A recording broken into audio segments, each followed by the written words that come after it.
Olá a todos, meu nome é Caio Augusto e essa é a aula de número 3 do nosso curso de História Geral. Finalmente chegamos aí na aula de pré-história. Na aula passada a gente falou um pouco acerca da evolução biológica do homem, né? Das várias espécies do gênero Homo, dos hominídeos e como eles foram evoluindo ao longo dos milhares de anos. E nessa aula a gente vai falar um pouco da organização social da pré-história, certo? Então, uma aula muito importantíssimo e que vai complementar a aula passada, certo? Bom, a primeira coisa que a gente tem que discutir, né, é essa definição. O que é a pré-história? Para falar a verdade, esse nome pré-história, ele tem sido colocado em xeque pela historiografia atual, tá? E muitos vestibulares também já não utilizam mais o termo pré-história. O que nós temos é um novo termo chamado história pré-literária. E o que seria a história pré-literária? Ora, por que não se utiliza mais o termo pré-história? Bom, a pré-história, o termo pré-história significa antes da história. Por quê? Porque é o período onde o homem ainda não tinha desenvolvido a escrita. Tá? E se ele não desenvolveu a escrita, ele não tem uma história. Né? Então, os historiadores do século XIX, muito ligados a uma teoria positivista da história, afirmavam que, ora, o que é a pré-história? É o período onde a gente ainda não tem história. Por quê? Porque a história era muito pautada em cima das fontes escritas, em cima da documentação escrita. Então, se não tem escrita, não tem história. Só que hoje os historiadores, né, afirmam, olha, é um absurdo você dizer que não tem história se você não tem uma fonte escrita. Você tem outros meios de descobrir a história sem ser através da fonte escrita, por exemplo, pela fonte material, pela arqueologia. Então hoje a gente trabalha mais com a ideia de história pré-literária, tá? Mas alguns vestibulares ainda adotam, né, o termo pré-história, tá? Então, caso esses vestibulares adotem esse termo, vocês precisam saber que é o período anterior à escrita, tá? O período lá de 300 mil anos antes de Cristo, né, com os Homo sapiens, até 4 mil antes de Cristo, que é quando, né, o homem desenvolve então a escrita, certo? Bom, a pré-história ela é dividida em basicamente dois períodos fundamentais, tá? Alguns historiadores e alguns vestibulares dividem em três períodos, mas são raríssimos as provas e os vestibulares que falam do período Mesolítico, tá? Então, os mais importantes são o Paleolítico e o Neolítico, que a gente vai dar uma olhadinha aqui, né? Então, ela é dividida em dois períodos. O primeiro, como eu acabei de dar um spoiler, é o período Paleolítico. O que seria, então, o período Paleolítico, tá? O período Paleolítico pode significar também como período da Pedra Lascada. Por quê? É o período que o ser humano ele desenvolvia ferramentas rudimentares ainda, tá?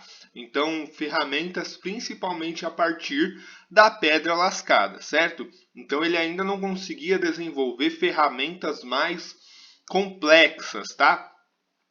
Esse período do período paleolítico, ele é protagonizado pelo Homo erectus, aquele que a gente viu na aula passada, que era o primeiro do gênero Homo a andar de forma erecta, tá?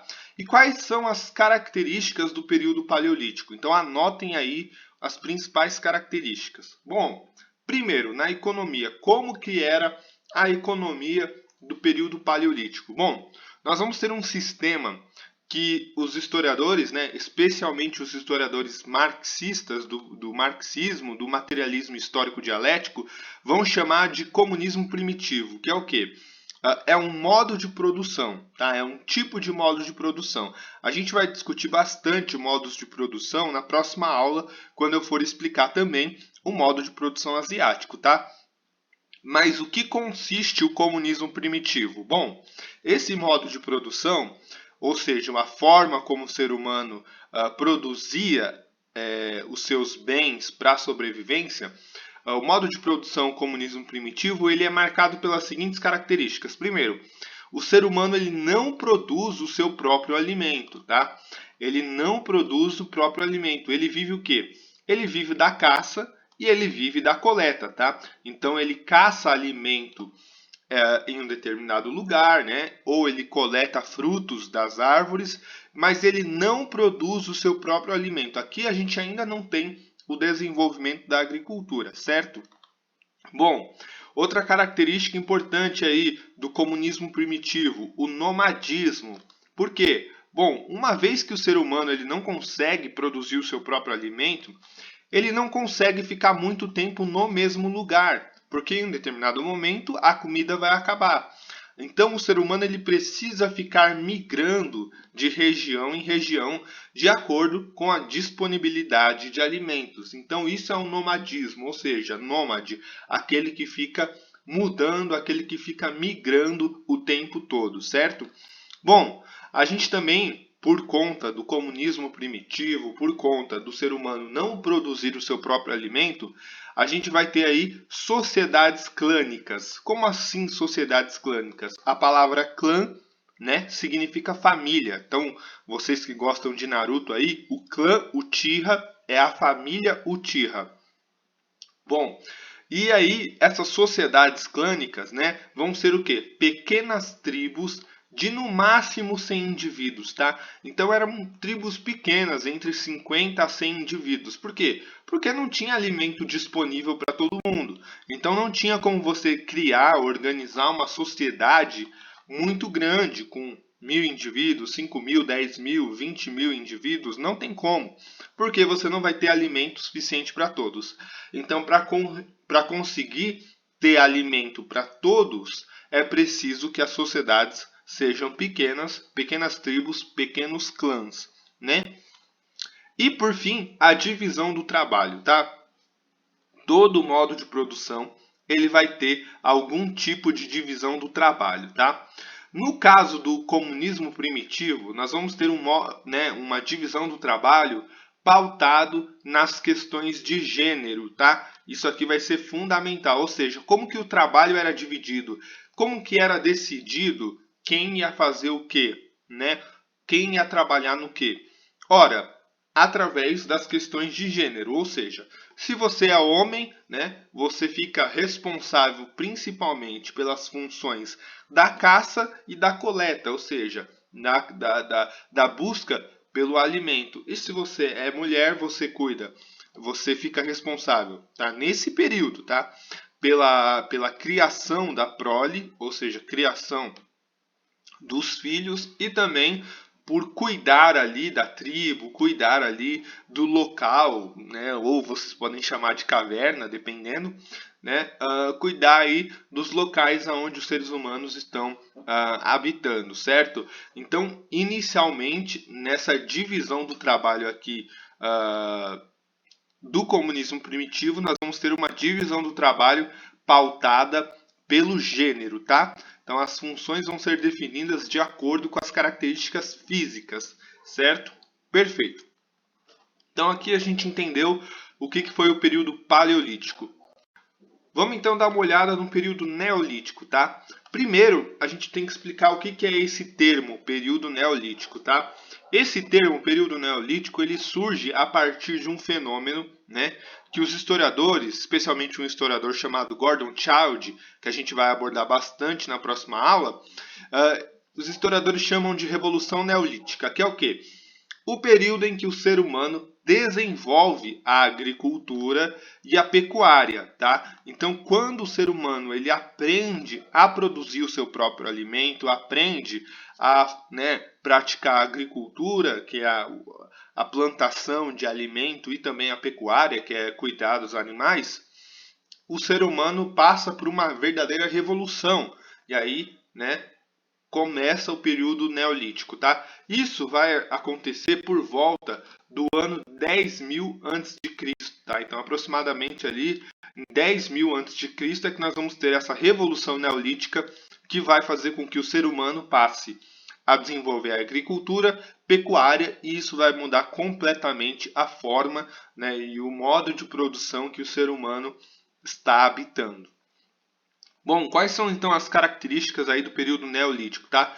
Na economia, como a gente falou, a partir da Revolução Neolítica, a gente tem o início da produção agrícola, ou seja, uma agricultura, né? O ser humano vai passar a produzir o seu próprio alimento, e a pecuária. Pecuária, domesticação de animais, tá? Essa agricultura, ela é muito pautada no trigo e nos cereais, né?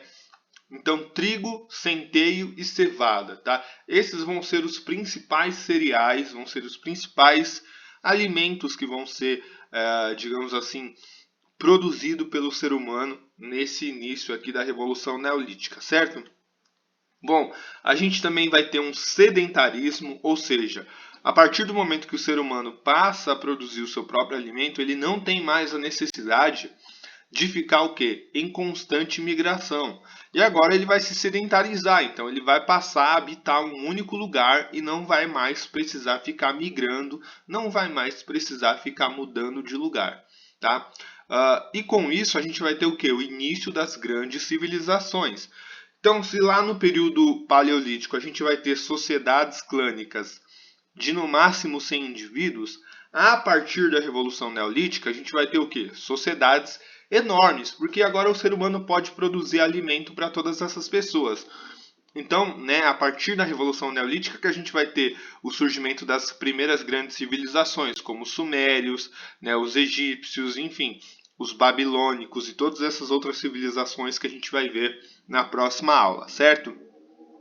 E por fim, né, para a gente finalizar aqui essa aula de pré-história, a divisão do trabalho, né? Se no período paleolítico nós temos uma divisão do trabalho pautada nas questões de gênero, então você que é homem fica responsável por uma função e você que é mulher por outra, a partir de agora a gente vai ter uma divisão do trabalho pautada em critérios sociais, ou seja, uma divisão social do trabalho. Surge o conceito de classe social, então a gente vai ter várias classes sociais, camponeses, escribas, o faraó, os nobres, etc. Então a gente começa a ter classes sociais diferentes e o trabalho vai ser dividido de acordo com essas classes. Então, camponeses vão ficar, né, responsáveis aí, camponeses e servos, por exemplo, vão ficar responsáveis pela agricultura, pelo trabalho pesado.